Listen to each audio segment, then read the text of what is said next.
Mary, Christy, Lee, Pam, Tammy.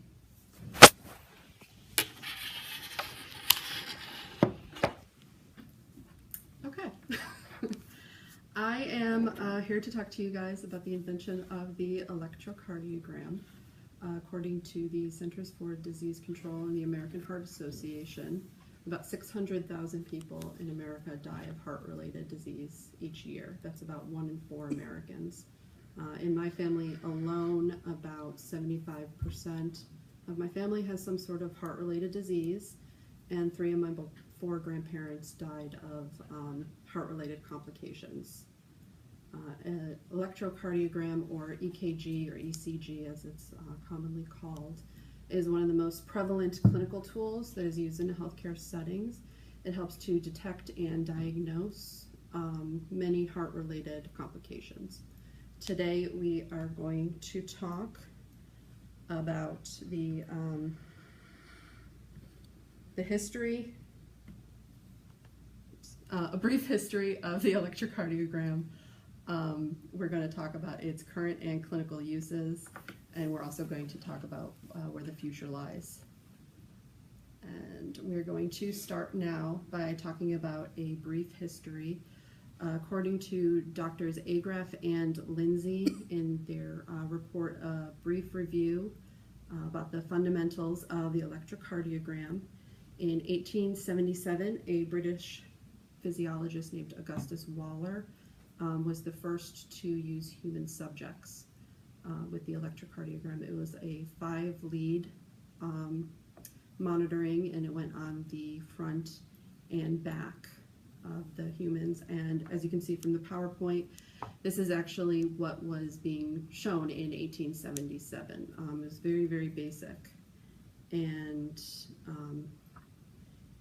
we are going to talk next about the person that we give most credit to the invention of the electrocardiogram.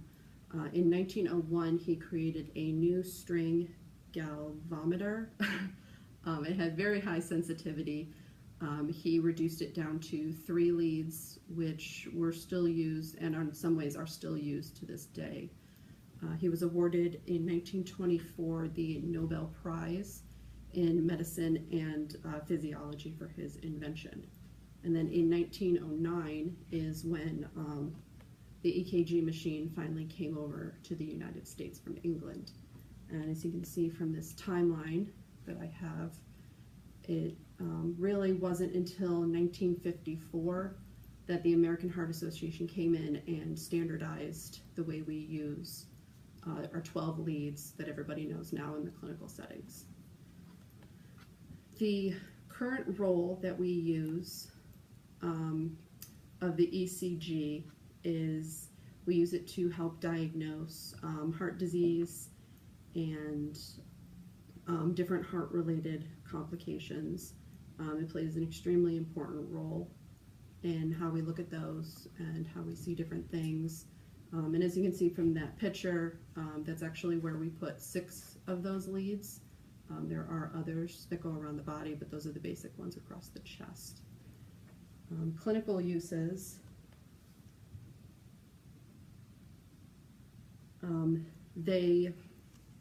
They're invaluable cornerstones in appraisal. Some of the different diseases that may be detected are atrial fibrillation or flutter, heart failure, multifocal atrial tachycardia.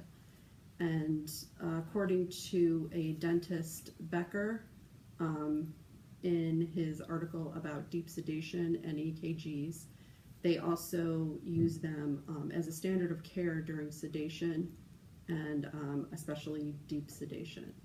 And I know he's a dentist, so you wouldn't really think that, but they do sedation dentistry now, and this heart-related clinical tool is really good with them when they're doing that.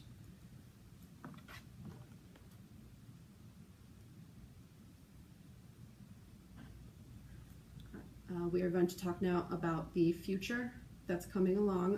One of the big things that was written in an article by Herring and Patterson on the diagnosis of acute ischemia and ECGs is that they're trying to develop a predictive instrument that allows them to combine clinical criteria.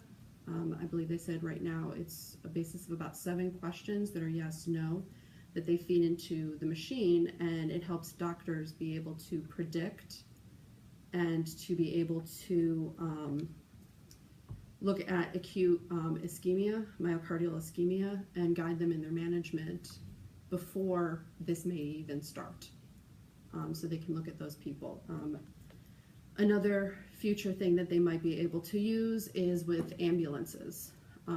They have got computerized monitors now that have actual blue points that they can imprint as well, and it will help them to start doing thrombolytic therapy while still in the ambulance on the way to the hospital, which can help people with their recovery. All right, in summary, I've shared with you a little bit about the history, a little bit about the current and clinical use, and also about where the future lies with the electrocardiogram. EKGs play an important role in our understanding of heart disease, and with its assistance, many children that are born with heart defects are able to live now well into their adult years. Thank you.